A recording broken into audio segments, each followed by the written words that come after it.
నా కూతురు కనిష్క ఎప్పుడూ ఏది అడిగింది కాదు. అట్లాంటిది పెళ్ళంటూ చేసుకుంటే నీ కొడుకునే చేసుకుంటానని పట్టుబట్టినది.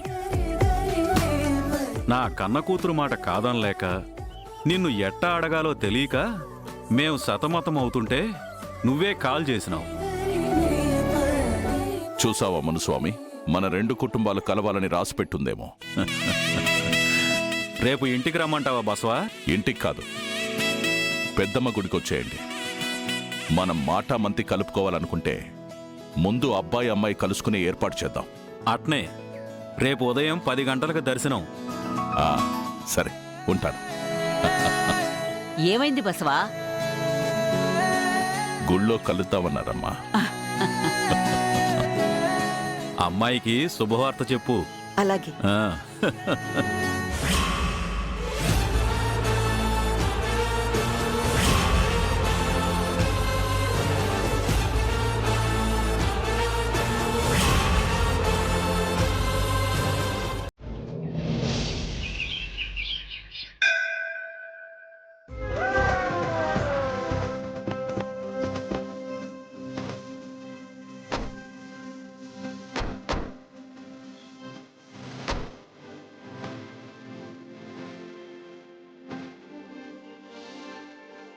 అత్తయ్య ఒక నిమిషం.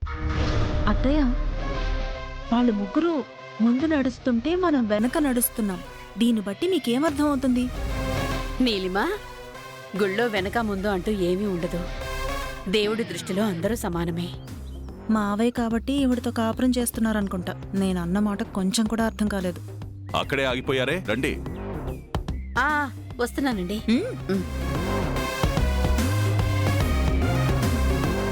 ఏమండి, ఇప్పుడేమైందని ఆపావు? ఉన్నట్టుండి మనం గుడికి ఎందుకు వచ్చినట్టు? దైవ దర్శనం చేసుకుంటే మంచిదని. అది అందరికీ తెలుసు. నీలిమా, మాట్లాడకుండా రండమ్మా. ప్రసాదం తినబోతూ లడ్డుండా పులిహార బావుందా అని అడిగినట్టుంది.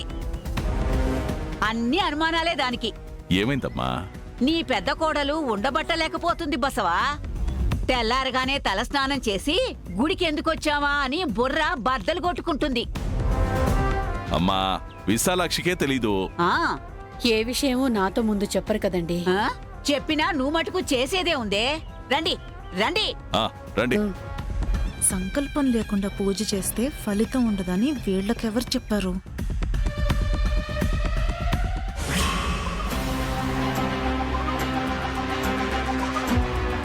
ఎక్కడున్నా సరే, ఏ పనిలో ఉన్నా సరే అక్కడే వదిలేసి గుడికి రమ్మని నాన్నవాళ్ళు ఎందుకు చెప్పారు? విషయం ఏంటో కూడా చెప్పలేదు.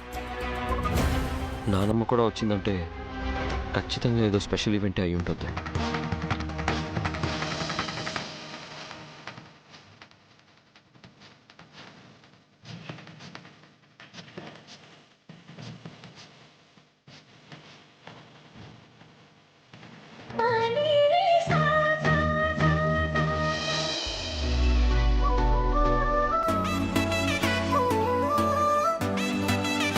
నమస్తే అమ్మా. నమస్తే. నమస్తే బసవరాజు గారు. నమస్కారం. ఎన్నికలప్పుడే కుటుంబ సమేతంగా వస్తారు. ఈ రోజు రావడంలో విశేషం ఏమిటట? నేను అడిగితేనే చెప్పలేదు. మీరు అడిగితే ఏం చెప్తారు పంతులు గారు? తప్పకుండా చెప్తాను. మంచి రోజు పూనుకునే శుభకార్యాలకు శ్రీకారం చుట్టాలని వచ్చాం. ఎమ్మెల్యే మునుస్వామి కుటుంబంతో నా చిన్న కొడుకు సిద్ధు పెళ్లి చేయాలని నిశ్చయించుకున్నాం. శుభం.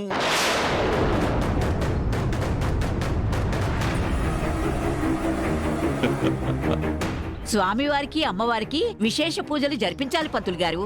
అలాగే అమ్మా.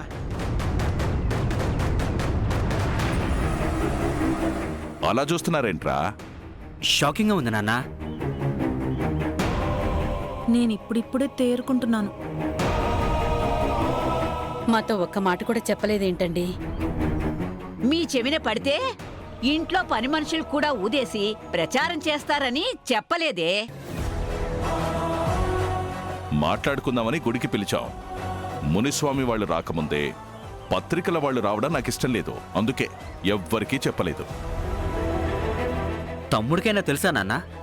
ఇక్కడికొచ్చాక చెప్తానులేరా. ఇంట్రెస్టింగ్.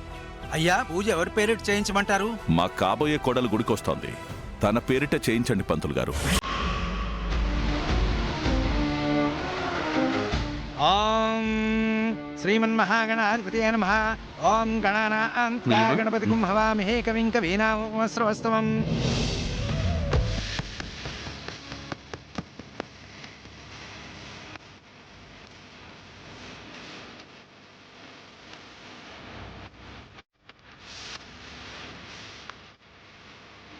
అమ్మా తులసి, ఎలా ఉన్నావమ్మా? బాగున్నాను అత్తయ్య. అత్తయ్య అని మీ అన్నయ్య హరీష్ పిలవడానికి ఆలోచించాడు, కానీ నువ్వు మనస్ఫూర్తిగా పిలుస్తున్నావు. చాలా సంతోషంగా ఉంది తులసి.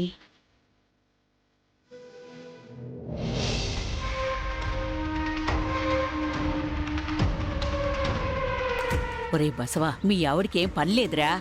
ఆ కుజదేశం ఉన్న అమ్మాయితో మాట్లాడుతుంది. నువ్వు ఒక్కదానివే వచ్చావా, లేదా అమ్మవాళ్ళు కూడా వచ్చారా? లేదత్తయ్య, నేను ఒక్కదాన్నే వచ్చాను. మేమైతే మాత్రం అందరం వచ్చాం. ఎవరెవరం వచ్చామో పేరు పేరున చెప్పి అమ్మాయిని విసిగిస్తావా ఏంటి విశాలాక్షి? నమస్తే మావయ్య. నమస్తే అమ్మా. నమస్తే బామ్మగారు. నన్ను ఆశీర్వదించండి. ఆ, ఆ, ఆ, ఆ. ఆ, ఏం లేదమ్మా, స్వామివారికి విశేష పూజ జరిపించాలని వచ్చాం. ముందు అనుకోలేదు, లేదంటే మీ అమ్మ నాన్న అన్నయ్య అందరినీ పిలిచేవాళ్ళం. పర్వాలేదు మావయ్య గారు. ఆ, అందరూ కులాసాగా ఉన్నారమ్మా?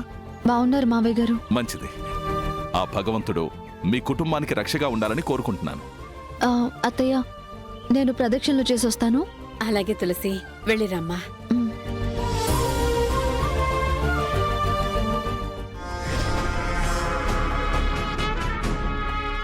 నువ్వు నవ్వింది చాలు గాని ఇలా చూడవే.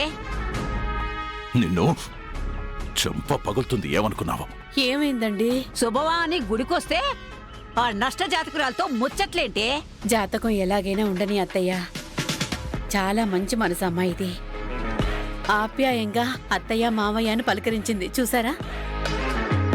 ఆ పిలుపు వినలేక చచ్చిపోయాను. అదేంటండి, తనున్నప్పుడు బానే మాట్లాడారుగా. అది రాజకీయమే. బంధువుల దగ్గర కూడానా అత్తయ్య? ఎవరు బంధువులు? ఏదో ఒకసారి వాళ్ళ ఇంటికి వెళ్ళి రాగానే నెత్తిన పెట్టుకుంటావా? బుద్ధి లేకపోతే సరి. ఇలా చూడు, నీ చిన్న కొడుకు పెళ్లి చేసి అసలు సిసలైన బంధుత్వాన్ని కలుపుకోబోతున్నాం. ఆస్తి అంతస్తులే కాదు, అధికారం కూడా మన సొంతం అవబోతుంది. అలాంటప్పుడు నువ్వు దరిద్రాన్ని కొంగున కట్టుకుని గుళ్ళు చుట్టూ తిరిగే ఆ తులసితో మాటలు కలపద్దు. మంచి జరగదు. రండి.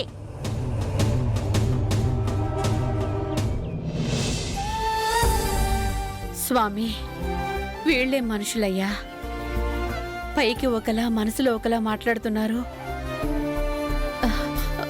నా కొడుకు సిద్ధు వచ్చేలోపు తులసి గుడి నుంచి వెళ్ళిపోతే మంచిది.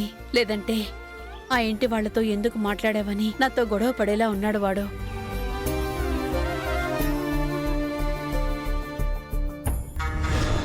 చెయ్యుదులు నీలిమా, ఎవరైనా చూస్తే ఏమనుకుంటారు? భర్తగా మీరు నాకు హ్యాండ్ ఇచ్చినా నేను మాత్రం మీకు చేయూతనివ్వాలి అనుకుంటున్నాను అనుకుంటారు. కానీ మీరెప్పుడు తెలుసుకుంటారో. ఇప్పుడేమైందని? మీ తమ్ముడు సిద్ధు పెళ్ళవుతుందని. ఇందాకే నాన్న చెప్పారు కదా, ఇది ఇంకా సీక్రెట్ అన్నట్టు నువ్వు ఇలా సైడ్కి తీసుకొచ్చి చెప్పడంలో అర్థమే లేదు. మీకు అర్థమే కాదు. సిద్ధు పెళ్ళైతే ఏమవుతుంది? మనలా సంసారం చేసుకుంటాడు. కాపురాలు కాకరకాయల గురించి మాట్లాడట్లేదు నేను. నిన్నటి వరకు పచ్చగడ్డేస్తే భగ్గుమనే మునిస్వామి గారితో బియ్యం అందుకుంటున్నారంటే దాని వెనుకున్న ప్లాన్ ఏంటో పసిగట్టారా అని అడుగుతున్నాను. మా నాన్న నానమ్మ చాలా తెలివైన వాళ్ళు. పొలిటికల్ పవర్ పెంచుకోవటానికే ఇదంతా. మీకంతే అర్థమవుతుంది కాబట్టి అక్కడే ఆగిపోయారు. ఇంకేముంది ఇందులో? ఇప్పటికీ మీ నాన్నకి మీరంటే చిన్న చూపే. సిద్ధు వల్లనే రాజకీయంగా ముందు చూపని పొగడేస్తారు. మునిస్వామి ఒక్కగానొక్క కూతురైన ఆ కనిష్కను మనింటి కోడల్ని చేసుకున్నాక మనిద్దరినీ పక్కన పారేస్తారు. నాకు తెలిసి ఆ తర్వాత నుండి కూడా ఏరి పారేయడం కూడా దండగని కూరల్లో కరివేపాకు కూడా వెయ్యరనుకుంటా. కనిష్కను సిద్ధు చేసుకుంటే మనకి నష్టమా? అదలా? అధికారంలో ఉన్న వాళ్ళ ఇంటి నుండి వచ్చే ఆడపిల్ల అత్తారింట్లో అడుగు పెట్టటంతోటే తనకి గౌరవం మర్యాదలన్నీ దక్కుతాయి. కనిష్క వాళ్ళ నాన్న ఆస్తులన్నీ తన మీద పెడితే మీ నాన్న ఆశలన్నీ చిన్న కోడల మీద పెట్టుకుంటాడు. భర్త కోసం బెట్టు చేసి రాజకీయంగా సిద్ధు ఎదిగేలా చేస్తుంది. అప్పుడు తన వల్ల కలిసొస్తుందని మిమ్మల్ని నన్ను పట్టించుకోరు.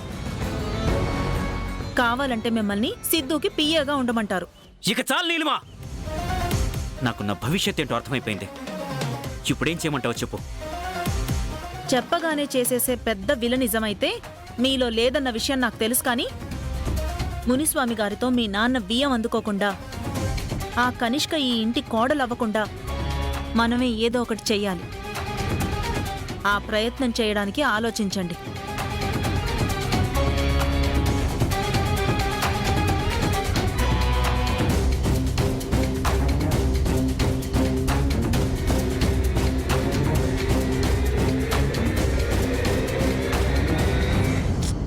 నీలిమా ఎక్కడికి వెళ్ళారమ్మా? మమ్మల్ని ఎక్కడికి వెళ్ళనిస్తారత్తయ్య? వస్తే గుడికి, లేదంటే ఇంట్లోనే కదా ఉండాలి. మునుస్వామి కూతురు మన ఇంటి కోడలయ్యాక ఒక వారం రోజుల పాటు బయట దేశాలకెళ్ళి తిరిగొద్దువుగాన్లే. పాకిస్తాన్కి పంపిస్తుందేమో ముసల్ది.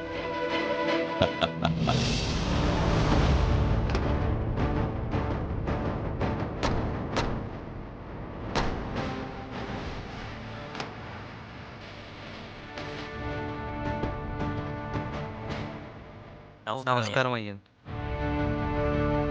నమస్కారం. బాగున్నారా? బాగున్నాం అయ్యా.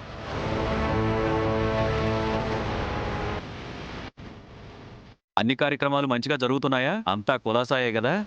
వీళ్ళంతా గుడి నమస్కారం అండి. నమస్కారం. పద.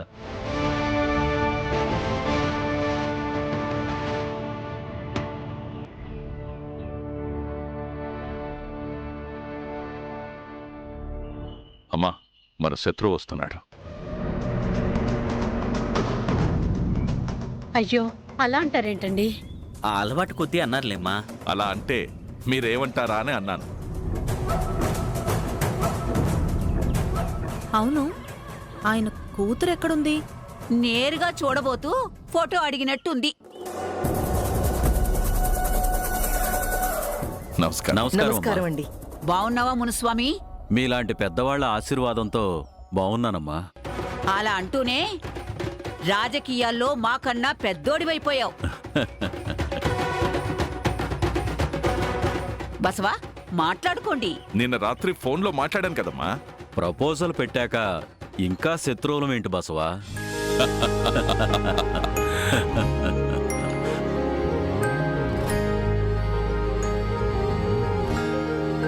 బాగున్నారా వదినా? బాగున్నాం వదినా. ఇంతకీ మీ అమ్మాయి ఏది? కనిష్క లేకపోతే అసలు మనం గుడికొచ్చిన ప్రయోజనం ఏముంటుందమ్మా? మరి కనిపించట్లేదేంటి మునిస్వామి గారు?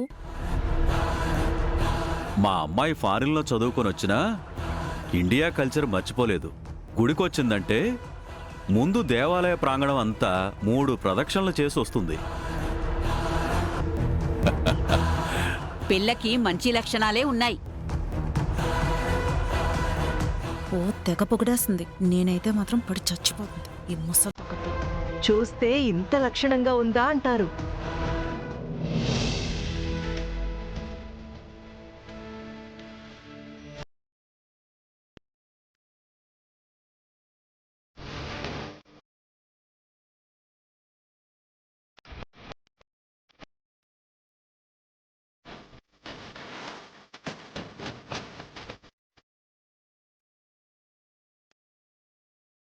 వస్తున్నమ్మాయేనా?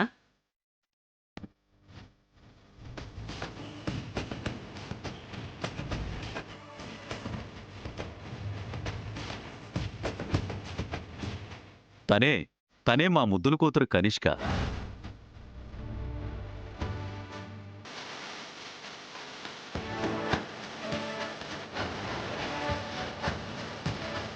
ఏమండి, అమ్మాయి బాగుంది కదండి?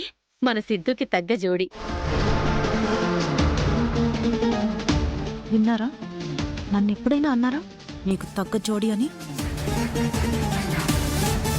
అవునులే, ముందు మీరు నాకు తగ్గ జోడీ అయితే కదా నాకు కర్మ కాకపోతే.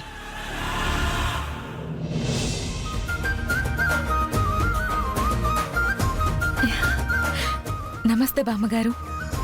చల్లగా ఉండమ్మా. లే, కళ్యాణ ప్రాప్తిరస్తు. నమస్తే అంకుల్. ఆ, అయ్యో వద్దమ్మా, వద్దు వద్దు. దేవుళ్ళు అమ్మతో పోలిస్తే మేమంతా చిన్నవాళ్లమే. నాకు మాత్రం మీరు దేవుళ్ళే అంకుల్.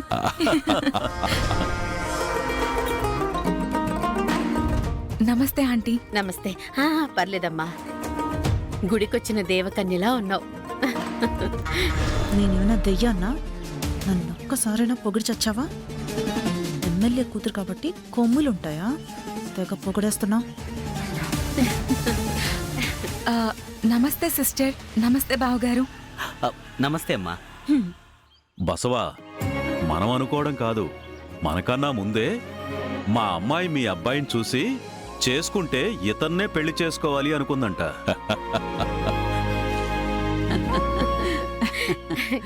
ఇంకా నయం, మా మరిది గారికి పెళ్లి కాలేదు కాబట్టి సరిపోయింది. నా కోసమే పుట్టాడు అనుకుంటుంటే నేను లేకుండా పెళ్ళెలా అవుతుంది సిస్టర్?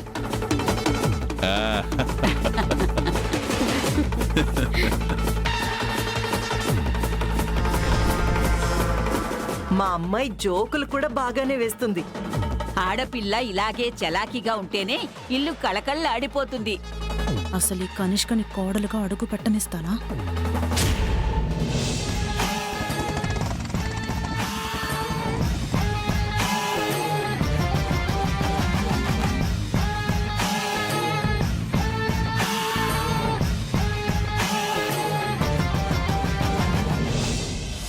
పంతులు గారు, ఒకసారి ఇలా రండి.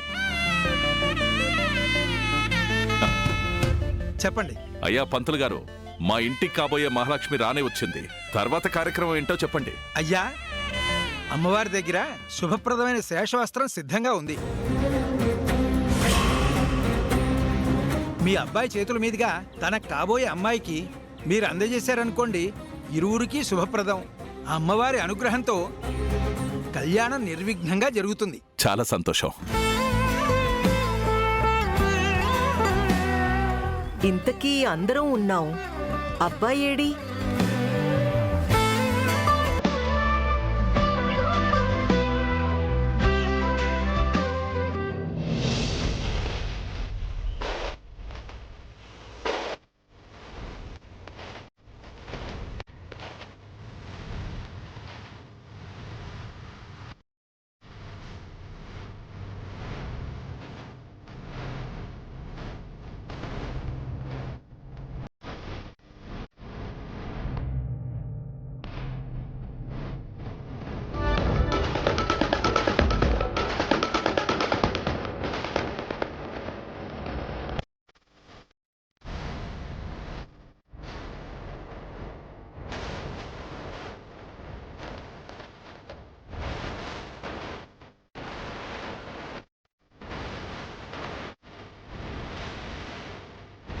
రై సిద్ధు, ఇలా రా.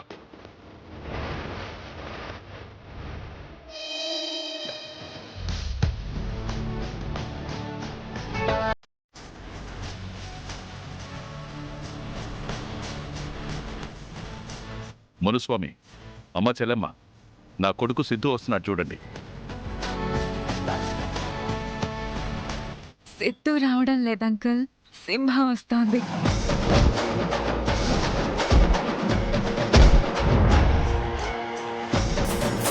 ఈ లయన్ని చూసినప్పుడల్లా నా గుండె లయ తప్పుతోంది.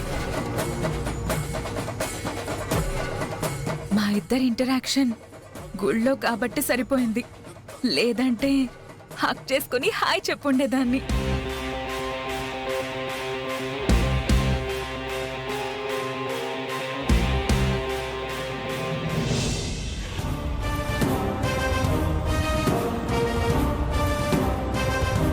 రారా మనవడా, నీకోసమే చూస్తున్నాం. మునుస్వామి వాళ్ళు కూడా నీకోసమే ఎదురు చూస్తున్నారా.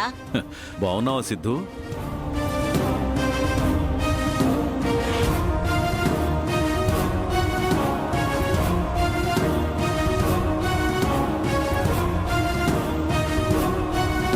నానా నన్ను గుడికి రమ్మన్నారా లేదా వీళ్ళతో గొడవ పడ్డానికి రమ్మన్నారా? అది కాదురా సిద్ధు. నువ్వు బాగు, నేను మాట్లాడుతున్నాను కదా. ఏంటండి అబ్బాయితో చెప్పలేదా? మునిస్వామి గారు, మిమ్మల్ని చూడగానే సిద్ధు సీరియస్ అవుతున్నాడు. మగాడెప్పుడు ఫైర్ మీదే ఉండాలి సిస్టర్.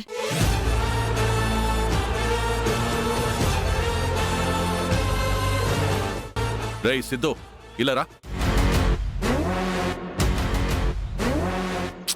రా బంగారం, రా. మునిస్వామి గారు ఇప్పుడే వస్తాను. అలాగే. రేయ్ సిద్ధు, ఇట్రా, నీతో మాట్లాడేది ఉంది. ఇలా రా.